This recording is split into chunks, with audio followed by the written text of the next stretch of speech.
Okay, तो ये question CBSE 2023 में पूछा गया है from the chapter quadratic equation. Question है a motor boat whose speed is 18 kilometre per hour in still water takes 1 hour more to go 24 kilometre upstream than to return to the same point. Find the speed of stream and the total time of the journey. दो चीज़ find करनी है, speed of the stream and total time of the journey. ठीक है, तो पहले हम speed of stream की तरफ रुक करते हैं। तो हम लिखते हैं यहाँ पे let speed of stream be x। ठीक है, अभी हमारे पास इंफॉर्मेशन क्या क्या है, देखो हमारे पास क्या है कि मोटर बोट की स्पीड 18 किलोमीटर पर आवर है इन स्टिल वाटर। तो हम यहाँ पे लिख देते हैं speed in still water, speed in still water कितनी है 18 किलोमीटर पर आवर। और क्या दिया हुआ है, डिस्टेंस हम कितना ट्रेवल कर रहे हैं 24 किलोमीटर, राइट। तो डिस्टेंस भी लिख देते हैं, distance is equal to 24 kilometre. ठीक है, अब देखो ये जो सेम बोट है एक बार अपस्ट्रीम जा रही है और दूसरी बार वो डाउन स्ट्रीम आ रही है। ओके, तो हमारी जो बोट है पहले वो अपस्ट्रीम जाती है फिर डाउन स्ट्रीम आती है क्योंकि वापस सेम पॉइंट पे आ जाती है वो, और जब वो अपस्ट्रीम जाती है तो 1 घंटा उसको ज़्यादा लगता है। अब देखो अपस्ट्रीम क्या होता है, अपस्ट्रीम का मतलब है कि जिस डायरेक्शन में पानी बह रहा है उसी डायरेक्शन में अगर उस डायरेक्शन के अपोजिट में आपकी बोट जा रही है। देखो यहाँ पे अगर पानी का डायरेक्शन इस में ये डायरेक्शन है और आपकी बोट यहाँ पर है जो कि उल्टी डायरेक्शन में जा रही है, तो ऑब्वियसली आपको क्या होगा, डिफ़िकल्ट होगा गाड़ी चलाना, राइट। या फिर नाव आपकी बोट जो है चलाना मुश्किल होगा। इसलिए यहाँ पे क्या दिया है, it takes 1 hour more when it goes to the upstream. वैसे ही देखो मैं डाउन स्ट्रीम का भी आपको समझा देती हूँ। अगर पानी इसी डायरेक्शन में बह रहा है और आपकी जो बोट है वो भी क्या है इसी डायरेक्शन में जा रही है, तो चीज़ें क्या हो जाएगी, आसान हो जाएगी, यहाँ पे स्पीड आपकी बढ़ जाएगी। तो ठीक है, ये कौन सा केस है, ये हमारा अपस्ट्रीम का केस है, अपस्ट्रीम, और ये है डाउन स्ट्रीम। तो देखो एक बात तो क्लियर हो गई, यहाँ पे जो स्पीड ज़्यादा होगी और यहाँ पर स्पीड कम होगी। तो हम लोग पहले लिख लेते हैं कि speed of the boat upstream क्या है। तो यहाँ पे लिखते हैं स्पीड ऑफ बोट अपस्ट्रीम। तो अपस्ट्रीम में स्पीड थोड़ी कम हो जाएगी, तो होगा क्या, स्टिल वाटर में 18 है तो 18 माइनस x, क्योंकि वो ये जो स्पीड ऑफ द स्ट्रीम उसको रोकेगी ना, क्योंकि पानी दूसरी डायरेक्शन में जा रहा है और बोट दूसरी डायरेक्शन में जा रही है, तो इसलिए यहाँ पर स्पीड को जो बोट जा रही है उसको ऑब्स्टिकल क्रिएट होगा, इसलिए हम यहाँ पे x को माइनस कर देंगे, किलोमीटर पर आवर। वैसे ही speed of boat downstream क्या होगा, speed of boat downstream. ठीक है, अब तो हमारे लिए आसानी हो जाएगी क्योंकि पानी का बहाव भी उसी डायरेक्शन में और हम भी उसी डायरेक्शन में होगा, इसलिए हम लोग स्पीड ऑफ स्ट्रीम को हम यहाँ पर ऐड कर देंगे, 18 + x किलोमीटर पर आवर। तो ये दोनों स्पीड हो गया।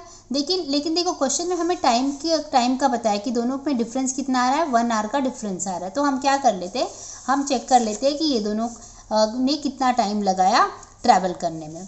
तो देखो हमारे पास फॉर्मूला क्या है, speed is equal to distance upon time.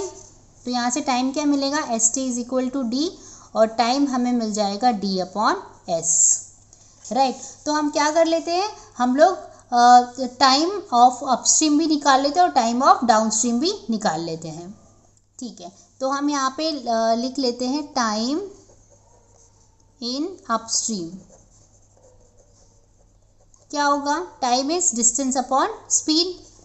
तो डिस्टेंस है को दोनों ही केस में 24 किलोमीटर ही होगा, और स्पीड यहाँ पर हमने निकाली हुई है, अपस्ट्रीम की स्पीड है 18 माइनस x, राइट। वैसे ही यहाँ पे अगर हम लोग डाउन स्ट्रीम का भी देख ले तो टाइम इन डाउन स्ट्रीम क्या होगा, t = 24/18 + x। अब मैंने टाइम इसलिए निकाला क्योंकि मुझे यहाँ पर टाइम का ही डिफरेंस बताया है। देखो 1 घंटा ज़्यादा लग रहा है अपस्ट्रीम में, तो दैट मीन्स ओके, तो देखो यहाँ पे जो अपस्ट्रीम है ना, यहाँ पर टाइम ज़्यादा लग रहा है, तो मतलब दिस माइनस दिस क्या हो जाएगा, 1 आवर आ जाएगा। तो चलो लिख लेते हैं हम लोग। यहाँ पे मैं लिखूँगी 24 18 minus x minus 24 upon 18 plus x equal to 1। Difference 1 hour का आ रहा है।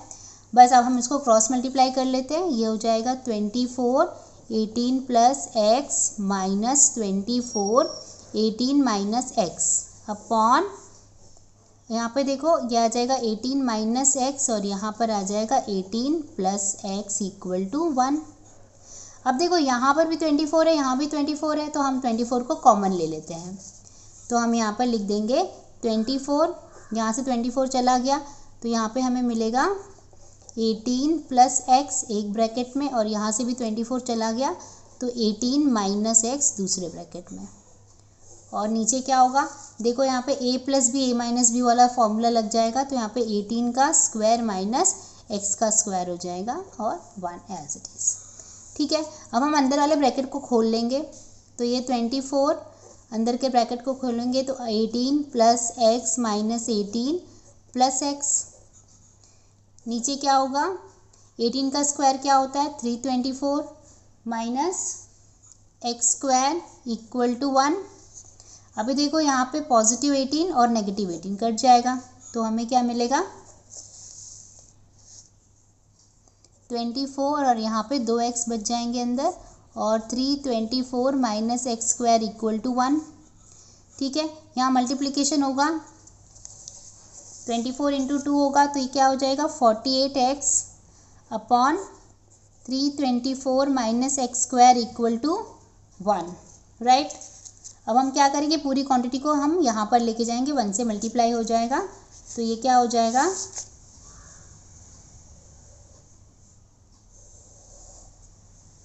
ये हो जाएगा 48x equal to 324 minus x square. Right, देखो इसको मैंने 48x को मैंने ऐसे ही रहने दिया और ये पूरी क्वांटिटी को मैं 1 के साथ मल्टीप्लाई किया, तो यहाँ पर ये ऐसे आ गया। ठीक है, ओके। अब हम क्या करेंगे, सारी क्वांटिटी को इधर ले लेते हैं, तो यहाँ पे हो जाएगा x square plus 48x minus 324 equal to 0। अब हम क्या करेंगे, 324 को हम फैक्टर कर लेते हैं ताकि हमें 48 का को प्लस या माइनस में हमें मिल जाए। तो ये देखो मैं 324 को फैक्टर कर लेती हूँ। 2 1 जा 6, 2 8 जा 1, 3 2 जा 6, 7 जा 3, 9 जा 3, 3 3 और 1। ठीक है, अब यहाँ से देखो 3 3 जा 9, 9 3 जा 27, और 27 को 2 से मल्टीप्लाई करूँगी मैं, तो आ जाएगा 54।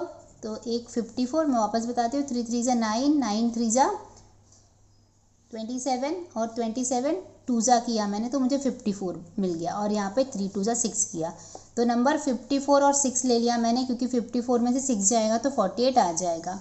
तो अब मैं यहाँ पे लिखूँगी x square plus 54x, minus करना है 48 लाना है ना, तो माइनस करना पड़ेगा 6x माइनस 324 इक्वल टू 0।